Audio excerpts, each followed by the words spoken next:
A very good afternoon and welcome to this session titled Preparing for Africa's Growing Global Role. My name is Nzinga Kunta. I'm a business news anchor on the public broadcaster in South Africa, the SABC. And it's my great pleasure to be your program director and moderator as we take a look at how continuing growth and changes in Africa's social and economies will lead to a changing role in global affairs and the global economy. Africa is the youngest and fastest growing continent. By 2035, more young Africans will enter the workforce each year than the whole of the world combined, which brings about major opportunities, but also major challenges. So how can leaders across Africa prepare for these changes, and what do they expect from the rest of the world? To answer this and other questions, our panel today is made up of Prime Minister of Cote d'Ivoire, Patrick Ashi, the Chief Executive Officer of NARSPES, Phuthi Mahanyele Dabengwa, Chairman of Seplat Petroleum, Chukwueloka Ojiako. If you're watching online or in the room, you can use the hashtag WEF22. We'll be doing a question and answer session a little bit later on as well, so you can share your thoughts with us there. Prime Minister, perhaps I'll begin with you. What's the importance of investment in human capital, healthcare and infrastructure in order to ensure that sub-Saharan Africa thrives in a post-COVID world? Thank you very much. I think that the issue of human capital start to arise when you think about development. And you look around in the world, how people and countries have been able to leapfrog on these 30 or 40 past years. What was what did they use as, main goals? And you realize that when you take a country like Singapore, it's just a rock in the middle of the ocean. And look at how they have turned into one of the biggest economies of the world. What do they have? And you realize that it's just human capital. If you're able to have a good human capital, you're going to have the right people, good education, you can do, any dream is possible. You bring back, in Africa, and look what has been going on in the past, 40 to 50 years or 60 years that we've been independent.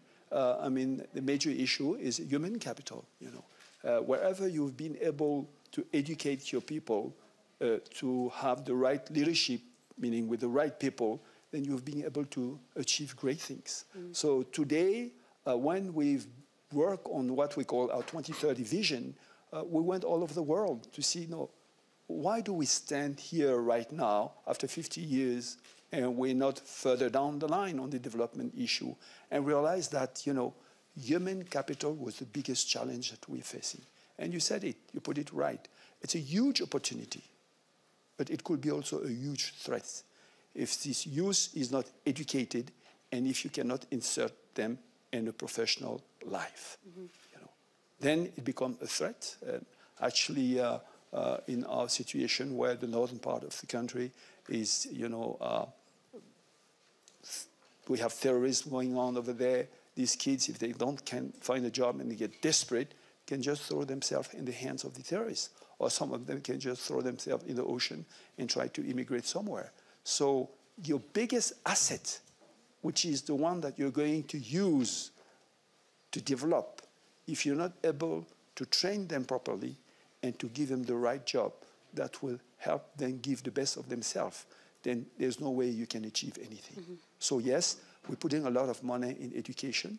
We're putting a lot of money in building schools. We're putting a lot of money in paying the salary of the trainers, and all that is a huge investment. Now, to be able to do this huge investment, you need to get money from somewhere, and that's where the private sector comes. If you do not have a huge private sector that can really hire these kids, then you're also in trouble. The administration in my country, for instance, each year 400,000 kids get out of school with or without a degree. The administration can hire only 15,000 of them. The 385,000, where do you put them? In the private sector. Now, if the private sector doesn't grow fast enough, then they are on your hands, and it becomes a very key issue. And the easy way for them to find a job in the private sector is to be very well trained. So, training is the biggest chance, for the private sector to come, because they will find kids that are well trained to grow their business. This private sector will generate revenues for the state, and the state will use this revenue to build school and get education to their kids. It's just the way it works. So wherever you take it, education, mainly for the youth, is the way forward as far as development is concerned. Puti, to two of the points that the Prime Minister raised, one about the ability of technology to leapfrog, and two about the role of the private sector. In Africa, it's a sector that you operate in. Are we innovating quickly enough to realize some of the opportunities that are there? Thank you very much, Nzinga. And I think absolutely, as you say, it's such a critical issue. The Prime Minister spoke about the importance of ensuring that our youth are educated. And that is something that, as a technological business, we have been very focused on. And so we have a number of initiatives that are focused on empowering young people. And so from that perspective, we have an entity called Naspers Labs, which is focused on providing education as well as access to jobs for young people. And so just if I look at just this past financial year, we were able to provide access to employment to over 2,000 young people, as well as access to, education as well, digital education. And the importance of this is that these are young people who go from being at home, having no opportunities, to suddenly having access to opportunities in various roles. It could be roles as, software developers, or, technicians, or, cybersecurity technicians, various roles that they can play in. And from that perspective, can start to play a meaningful role in the continent. And the importance of being able to develop these skills is that beyond the continent, they can play a role globally. Because one of the things that we've seen in various discussions is the fact that, one of the demographic dividends that we have on the African continent is our youth. And so to the extent that we can leverage that globally, it is something that will be to the benefit of both the youth as well as other countries as well. And so if I look at the work that we are doing in ensuring that we support young people, 62% of that is females. It's not because I'm a woman. Okay, it is. but for us, it's something that is critically important. And I think one of the reasons why we've also looked at this is the fact that when you look at WAF's regional risks for doing business 2020, over the last 2 years, you'll see that unemployment as well as underemployment those are the biggest risks that we've had over the last 2 years. And so it's important that we're able to tackle this issue very, very well. And the best way we can do that is by ensuring that we're providing digital skilling to young people, because we can do this, they can do this in their homes, wherever they are, as long as they have access to cyber. Okay. Yeah. Chukwueloka, we're speaking quite a lot about technology and the ability for it to leapfrog and offer opportunities on the continent. But it's very difficult to do that if there's not adequate access to energy. Just speak to me about that. Thank you very much. First of all, thank you for having me, and His Excellency and Puta have actually made very valid points, especially around leveraging the importance of the demographic dividends for Africa continent. From our perspective, being a company that is in the energy sector, we have taken the ESG, environment, social, and governance to be the real soul of our business. And in doing this, we've also prioritized socials. And in doing that, we're completely aligned with what both His Excellency and Puta have spoken about. So in targeting technology, in targeting anything you can do to leapfrog Africa development and to play the right role, there is no way you can do this with the level of energy poverty in Africa. Think about it. Over 700 million people in the world are in darkness, no power, no access to electricity. Over 600 million of these people are in Africa. If you also take that further, the energy access is not just about switching on the light and switching off. It is the important tool that will completely transform the industries, even the digital technology we're talking about, the education, which I believe should be completely retooled for the purpose of development. Now, when we talk about energy and access to energy, and which, by the way, is the Sustainable Development Goal 7, as a company, what we then decided to do is that to be able to create the environment to employ the youth, you have to have access to electricity, not just to fire the big industries, but to fire the small and medium-scale industries. And this impacts very strongly in socials and create the entrepreneurs that will employ the youth. And then just to give you some statistics, in Nigeria, for example, unemployment rate is over 33% and growing. For a country of over 200 million people, per capita source of electricity, 150 megawatt hour. Total generated electricity in Nigeria, for example, is about 12,000 megawatts for the grid. Off-grid supply is by diesel, and this is as high as 25,000 megawatts. If you compare this with the global average of 2,500 kilowatt hour, you see the real huge opportunity to invest further in electricity and provide that to the general society, and to be able to use that to create the prosperity and employment that is required. Now, if you also take that further, energy in the households, not only do you need this for electricity like I spoke about, the real issue is that the biggest demand for energy in household is cooking. And if you look at what is happening in cooking in most homes, 2.5 billion people over the world are having very unhealthy source of energy for cooking. Over 1 billion of these are in Africa. So what we've also decided to do as a company is to deepen our involvement and investment in the midstream part of our business, which then identifies gas as a transition fuel. And this is both gas to power, gas to industry, and gas to the homes. So we're working hard to displace all the diesel in the homes, displace the household kerosene, displace the coal and the charcoal in homes, and bring in LPG, which is a cleaner form of energy from gas. And that not only creates and provides cleaner environment, it also protects the households from the fumes and the health hazard that is associated with it.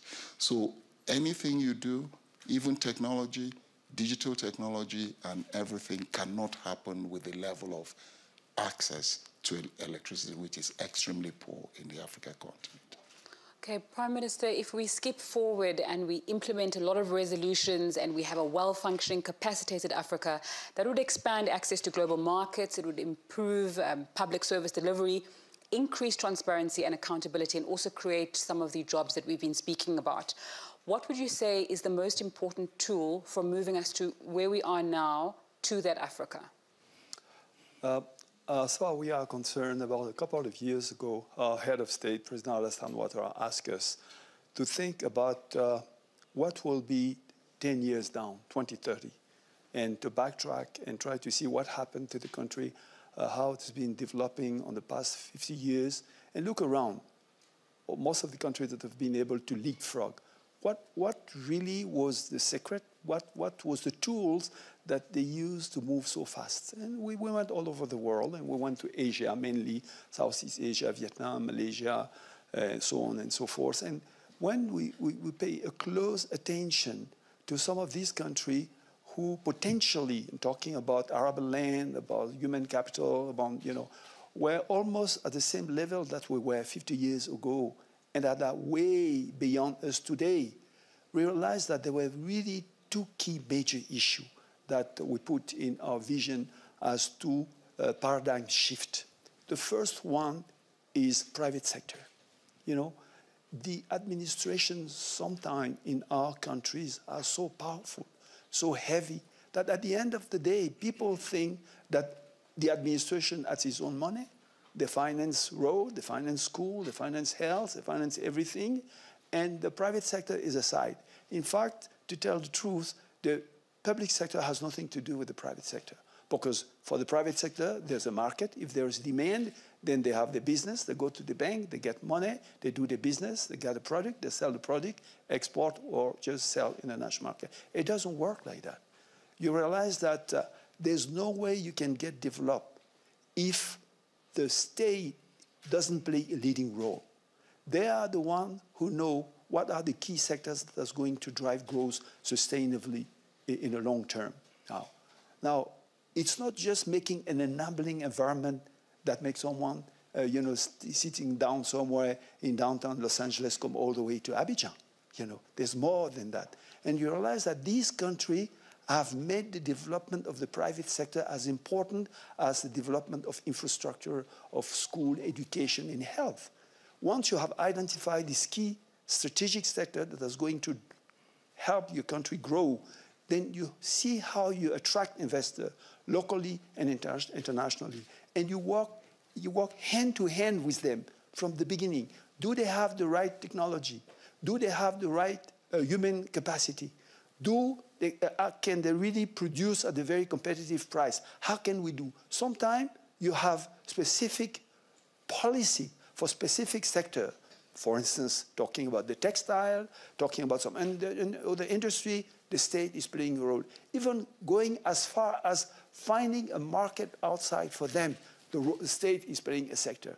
But, so if you don't make the private sector, the most important things in your country, there's no way you can get there.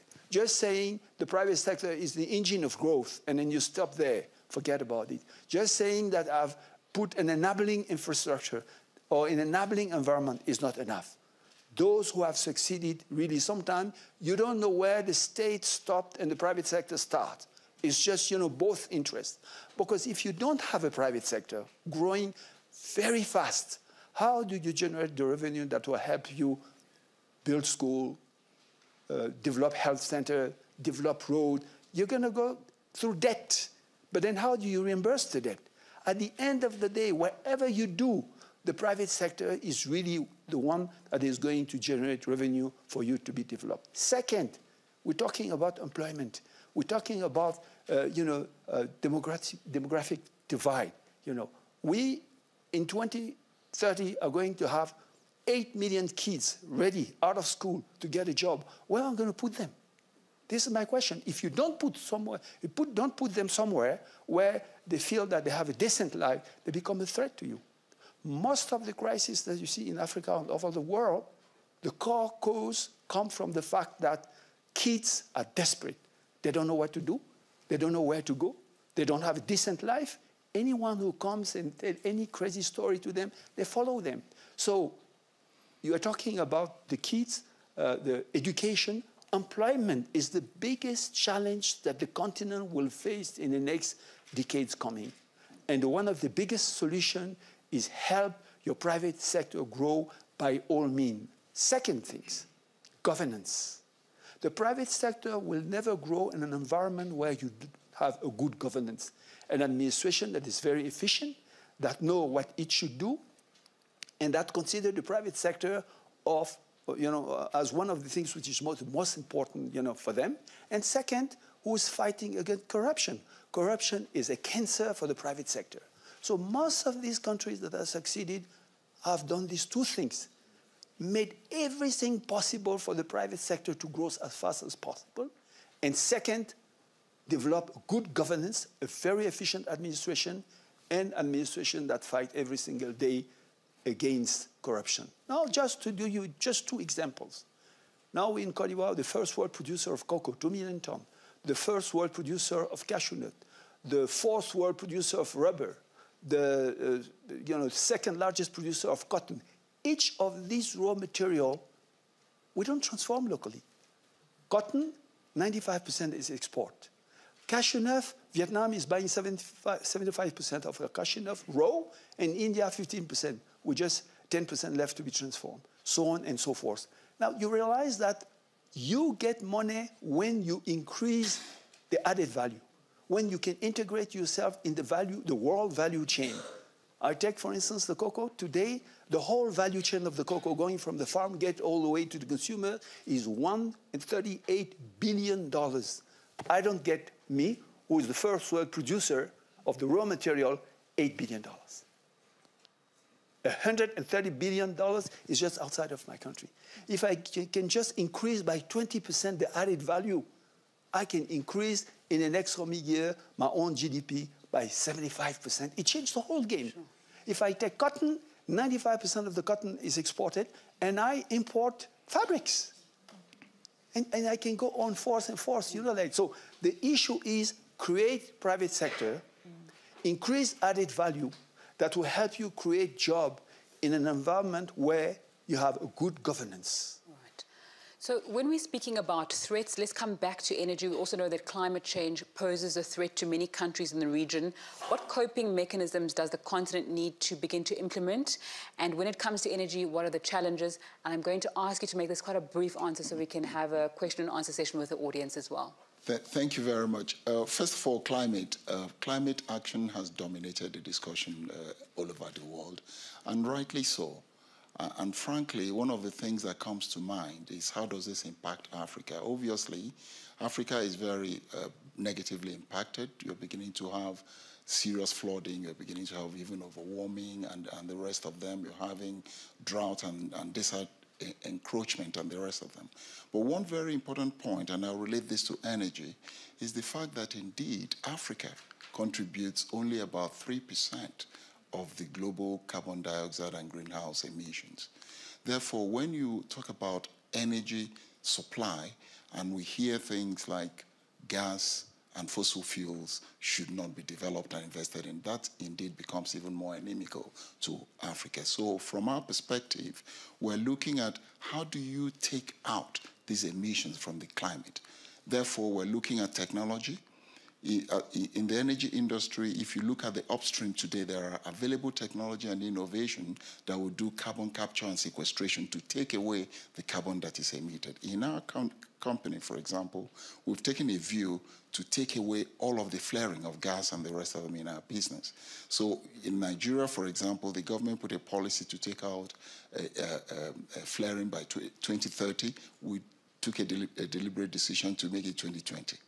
The next thing we've also done is to capture the carbon in the atmosphere. We launched what we call Tree for Life. Tree for Life is basically creating a very important carbon sink that will enable us to take a lot of that out. And that creates employment, because we are going to be employing quite a lot of youths to do this. The next thing, of course, when we speak about the climate, is to make sure that Africa also aligns with what His Excellency has just spoken about, to create the environment for the private sector to really thrive and use that to. I see that you want us to ask some questions. Putty's got a minute or less, a minute or so. Yeah. I would just like to talk to us about closing gender gaps. You spoke about women a little bit earlier on. In terms of access to education and opportunities, what is the role of tech and the private sector in that in Africa? You can just add to what the Prime Minister said. Yes, thank you very much, Nzinga. I actually wanted to add to what the Prime Minister said. I think the Prime Minister raised a very important issue which speaks to the importance of entrepreneurship. And that's an area that's very critical for us. So within our company, we have the Naspers Foundry, which is investing into early stage businesses. And so from that perspective, what we do is that we provide capital equity funding towards these businesses. But in addition to that, we also provide a lot of support to ensure that these businesses can grow. It is through entrepreneurship that we can see our economies grow, because if you look at all our economies, we know that it's entrepreneurs that are growing our businesses. And so from that perspective, it's something that's very important. And in addition to that, through our platform, Take a Lot in South Africa, we have entrepreneurs who had no business before COVID. And by being on that platform, immediately had access to millions of customers that they were able to provide digital, their products to in a digital mechanism.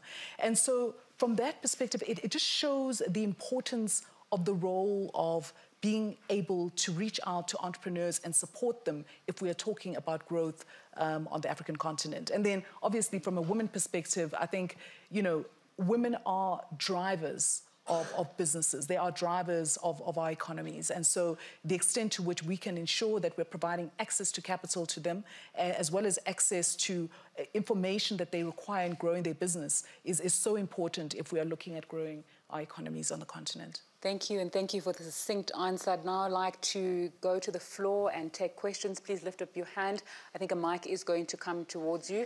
If you're going to direct your question to someone specific, please let us know who that is so we can get the questions answered as quickly as possible.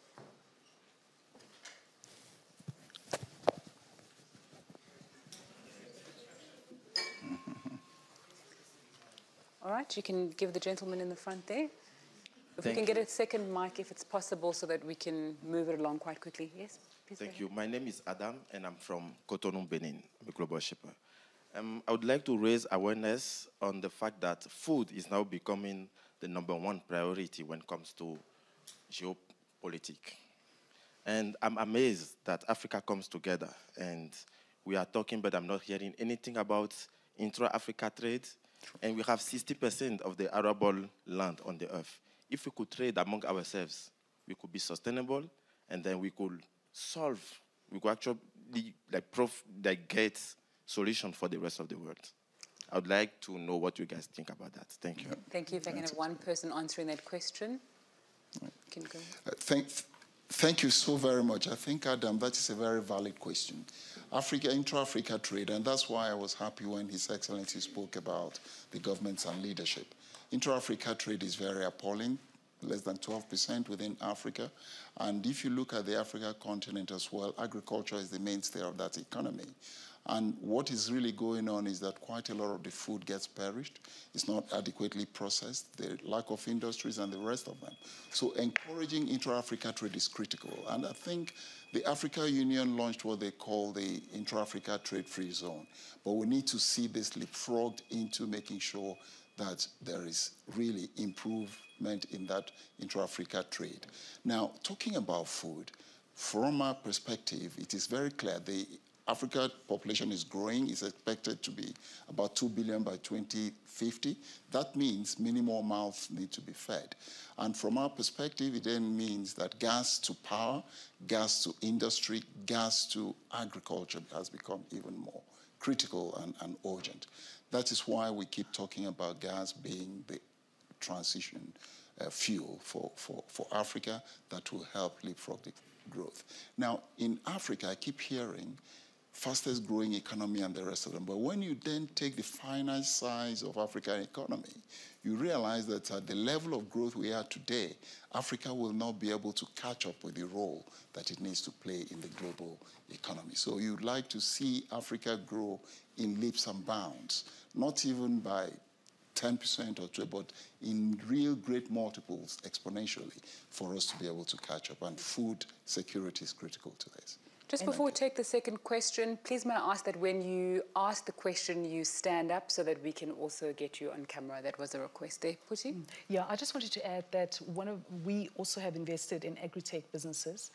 In fact, just 2 weeks ago, we invested in a business called Nile, which is providing support to both significant, farmers of businesses as well as industrial players in the agri-space. And so we, in addition to Nile, we also invested in a business called Aerobotics, which gets 50% of its revenue from the US. So, being able to invest in agriculture is something that is very, very important for the continent as we move forward. All right, the next question. And then if we can get a mic to the 3 people with their hands up here and the 1 person with their hands up here. Please go ahead. Hi, everyone. Thanks for the panel. My name is Ntawi Singh. I run a solar company in West Africa.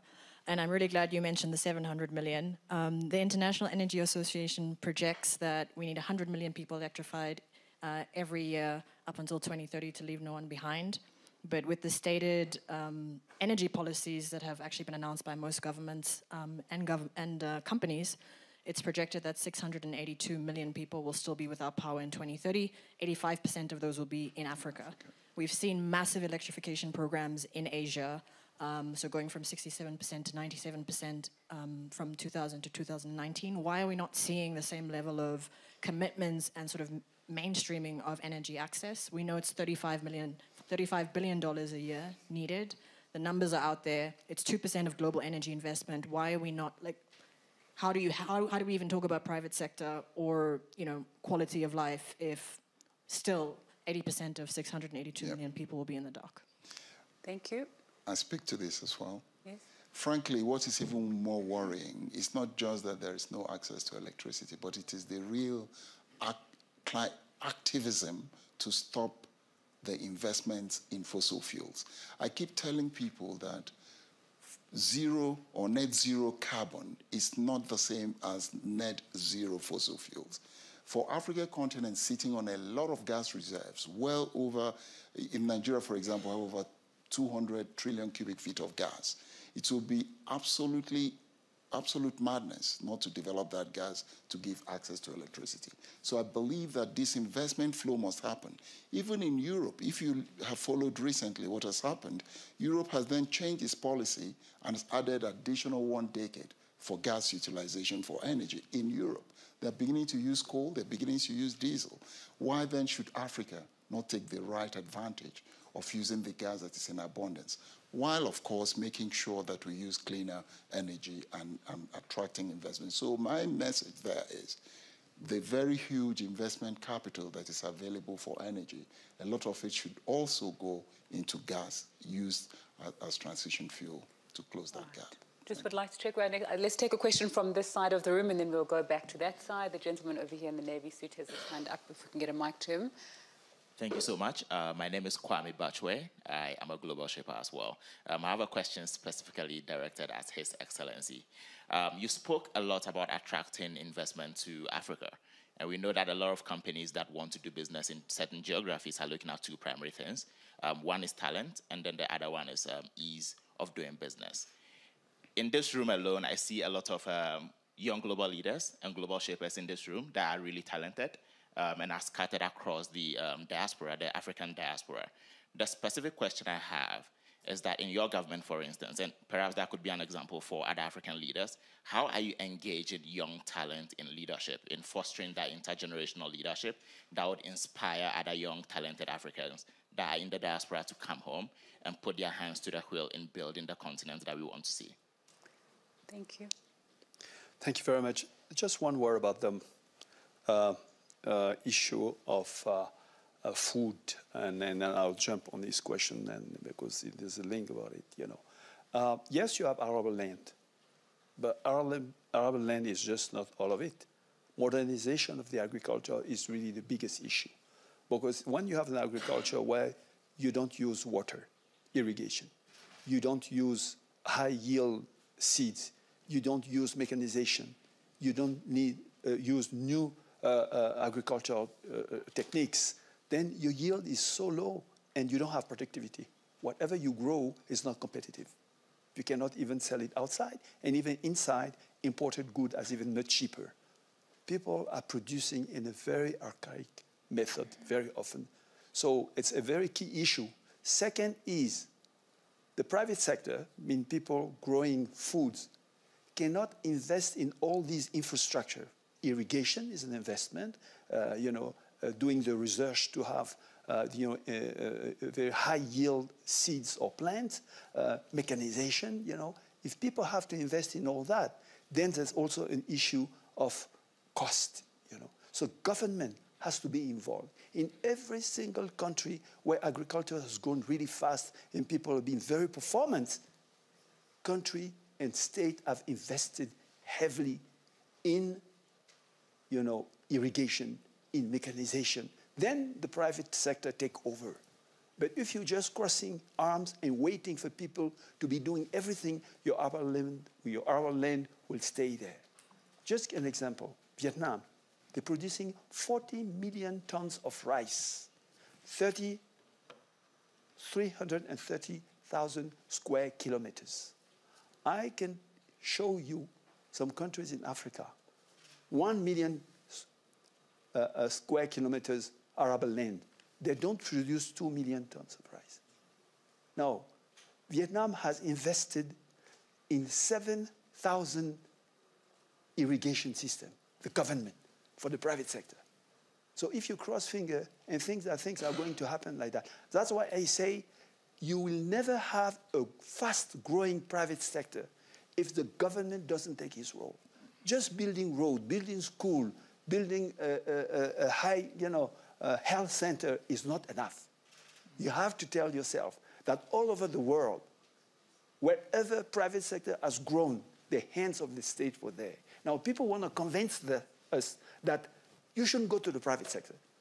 You're the regalian state, just stay there and do the road, educate people, give them health, and cross finger and watch the private sector. They will just grow because there's demand. This is why I say the first paradigm shift. Open your eyes. Every single time a private sector is just going bankrupt, the state is coming. I don't want to name a state. But as far as they're concerned, when we are given money, we're lending, we're borrowing money, people say, you borrow money for that. But leave the private sector alone. They can access credits, and now I come to you. Now, what are your pitfalls? What are the bottlenecks as you want to do business? First of all, you want to have an enabling environment that helps you have the paper very quick, administration. Now you want to access technology. You want to have either technology transfer or, some people educated that have the knowledge that you can hire to do it, or yourself, you have the knowledge. Then you want to access credit. Access credit at a very, cheap condition, at a very accessible condition. Because if the credit is too high, then you cannot afford to reimburse it. Then the state is not there. Then you go to a commercial bank and you start to talk about your business. You talk, they listen to you talking. After you finish to describe all your business, they start to ask you about your guarantee. Your house, you have a house, you have a car, you have anything you have, and then you turn back and you go because you have none of that. If someone is not there to have a guarantee funds to back you up, you're not going to make it. And sometimes you make it and you want to sell the product. I know states that go in somewhere, in the country somewhere, and that are looking for market for the private sector.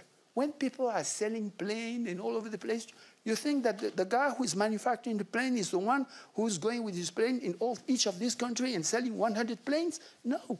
The head of state is going there. It's a state visit. And after that, you see the head of state signing a contract for 100 planes. State does not build the plane. So, and you go to Los Angeles and you see Moroccan orange. You think that the farmer somewhere south in Morocco who's produced his orange took his plane to downtown Los Angeles to sell it? No, the state is there. They're helping, organizing people, the ambassador is going there, negotiating. So there will never be a growing private sector, which is the only one who can hire people and the youth that we have educated, that will generate revenue, that will increase our GDP and help us grow if the state is not backing up. Yes, there is a program to back up the youth, which is one-stop shop that will help people create the company, that will help people get the proper training, that will help people get access to credit, and that will help people sell. Okay. The whole line. Then, after that, they grow by themselves, and become big. That's the way it works. If anyone else tells you something else, they are misleading.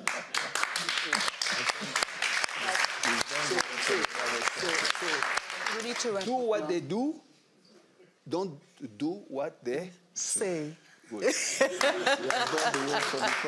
5 minutes left on our panel, and I'd like to ask that when we're asking the questions, we're not doing commentary, we're asking a quick question, and from the panel, we're trying to wrap up the answers in a minute or less, so we can have everybody on the floor getting their questions answered. Are we in agreement? Yes. Okay. Please pass the mic around. You can have...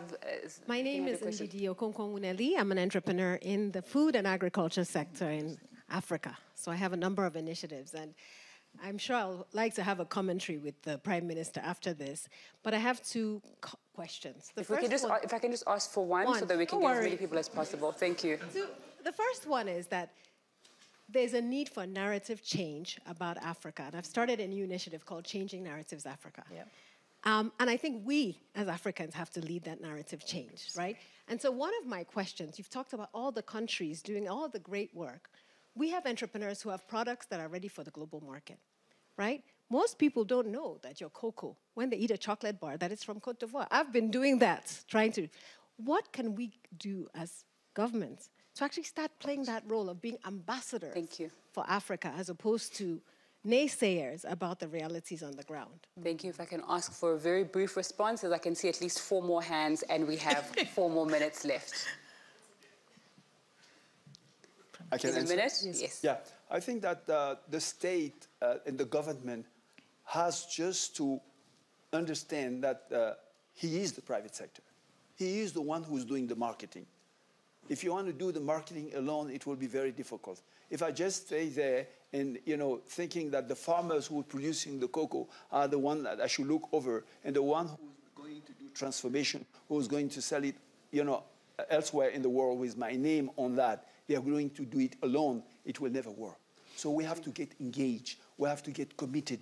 We have to back you up. We have to go together in a marketing or a tool, whatever, workshop and road shows to market our own name with our private sector. That's what every single private sector countries does.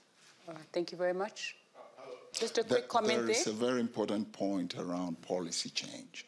I think Africa leaders should stop exporting unfinished products and begin to process food and make it a policy issue. Very briefly, your question.